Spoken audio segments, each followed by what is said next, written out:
There's a story most people believe about AI and job loss. They assume that if automation is going to replace workers, it'll start from the bottom. The simplest jobs, the basic tasks, the early career roles where people are still learning. That feels logical. Why would a company target the people with 10 or 20 years of experience before the people who are just getting started? But if you look closely at what's actually happening inside organizations right now, that story falls apart. The first roles being consolidated, merged, or replaced aren't the lowest skill jobs. They're in the middle. Professionals who've been working long enough to become highly competent, highly reliable, and deeply tied to process. And if you're in that stage of your career, it feels personal. It feels like the rules broke. You did exactly what the system encouraged. You learned, you grew, you took responsibility, and you delivered results. And somehow, that's the work that's being automated first. So in this video, we're going to talk about why mid-career is being targeted before entry level, how companies are making these decisions, and what it means for your next move in the AI-first economy. And by the end of this video, you'll understand why experience no longer guarantees stability, how leaders evaluate which roles to automate, why AI replaces competence before incompetence, why entry-level work is safer than it looks, and a practical way to reposition yourself without starting over.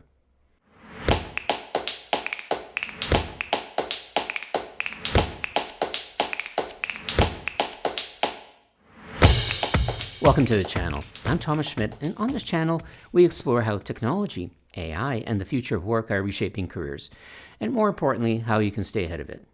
And if you're new here and in the mood to help out my channel, please click the subscribe button and notification bell. It really helps out my channel massively, and you'll be notified whenever I post a new video. Thanks a ton. Okay, let's start with the part that feels the most uncomfortable. Why mid-career work feels targeted first. For most of our lives, the career model is simple. Start at the bottom, learn the job, become competent, earn trust, and move up. Over time, your experience became your protection. It wasn't just knowledge, it was context. Why this process exists, why this exception matters, why this stakeholder always pushes back, and which risks are worth taking. That context used to be invisible, but essential. They lived in teams, not in documents. But in the last decade, something important changed. More and more of that context is being captured in systems. Things like workflow software, project management tools, CRMs, knowledge databases. The map that used to live in your head now lives in the process. And once a workflow becomes standardized and measured, the value of having lived its history becomes harder to justify to leadership. A senior leader looking at a dashboard sees a number, not the judgment behind it. Let me give you a real example. A regional bank recently restructured part of its operations team. People with 12 to 18 years of experience were removed from the organization, even though they were the ones who built the very processes that defined the bank's success. They weren't replaced because they lacked skill. They were replaced because the system could now measure the work without needing the history behind it. Invisible value is real. But when budgets tighten, invisible value is the first value to lose protection. How companies decide which roles to replace. Here's what most people get wrong. Companies don't start automation discussions by asking things like, who should we replace? They start by asking, which work is easiest to measure and replicate? Every serious executive conversation about AI ends up sorting roles, not people, into three rough categories. The first category is unmeasurable output. Work filled with ambiguity, stakeholder management, conflict resolution and prioritization, and politics. Think about a director calming an anxious partner, a strategist redefining a proposal in the middle of a meeting, or a team lead navigating competing priorities. It's critical work, but you can't put a clean metric on it. The second category is measurable output. Work with clear inputs and outputs. There's a process, a queue, a deadline, a report. You know when it's done well. Project managers, analysts, operation leads. These roles live there. They own outcomes that show up on dashboards.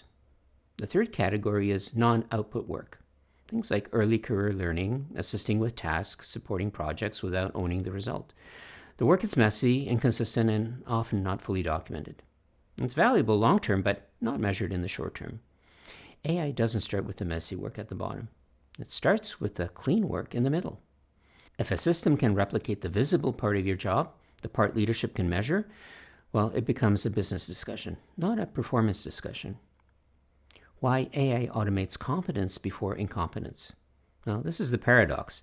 It feels like AI should target the weakest performers first, but at a cost level, entry-level inconsistency is cheaper than mid-career consistency. Entry-level work is expected to be imperfect, exploratory, loosely defined, supported by others. You don't replace that with AI because the expectation of output is low and the financial impact is limited.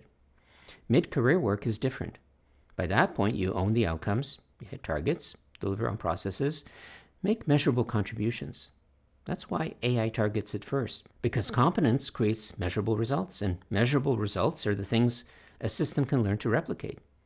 Here's another example. A consulting firm with about 60,000 employees recently eliminated 2 full layers of project managers. Not because the firm didn't value project management, but because the process of running a standard, repeatable client engagement could be documented, structured, and supported by software.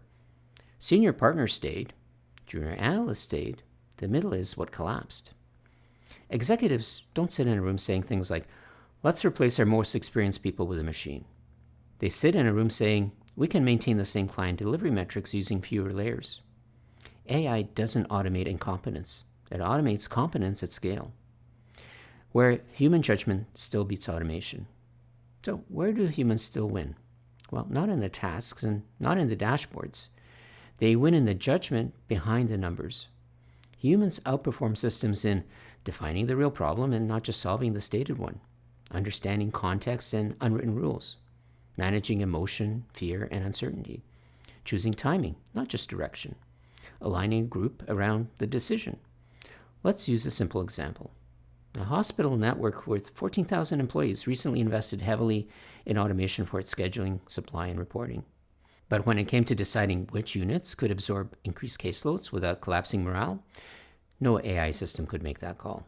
That judgment depended on culture, leadership maturity, and the emotional state of the team, things that only human leaders can see. So if you want to protect your career, the goal is not to learn every new tool. Tools change every quarter. The goal is to move away from work the system can measure and into work the system can't quantify. And that doesn't mean quitting your job. It means changing the nature of your contribution. A practical model for staying relevant without starting over. Here's a simple way to think about your work. There are 4 levels in almost every organization. Level 1, tasks. You do what someone else defines. AI is already there. Level 2, projects. You deliver a defined outcome. This is where most mid-career professionals live. Level 3, problems. You help define what the outcome should be. You shape the work before it becomes a project. Level 4, decisions. You choose between competing options, accept the risk, and lead others through it. This is where human value remains the strongest. AI is already moving into level 2. It'll touch level 3 over time. But level 4 is human territory for at least the foreseeable future. You don't need to become a coder, and you don't need to change industries. You need to shift the angle of your contribution. Start asking different questions. Is this the right problem? Instead of, did we finish the project? What outcome matters most? Instead of, did we hit the milestone? When you operate at that level, your experience becomes visible again, not as history or loyalty, but as judgment that improves decisions. If all of this feels unsettling, you're not imagining it. The career ladder most of us grew up with isn't breaking. It's being rebuilt around different assumptions. Experience still matters. It just doesn't protect you automatically anymore. The question isn't whether AI will replace work. It's which parts of the work it will replace first, and whether your contribution shows up in the part the system can measure or the part the system can't. And as you go back to your day, consider this. Am I delivering a process someone else defined, or shaping the decisions that define the process? That's the difference between being optimized and becoming irreplaceable. And in the next video, we'll go deeper into this shift and talk about why experience has become invisible value and how to make your expertise visible again in an AI-driven organization. And if you want a deeper look at why mid-career roles are being replaced first, check out my previous video, which breaks down the structural logic behind the shift. And I'll see you in the next one.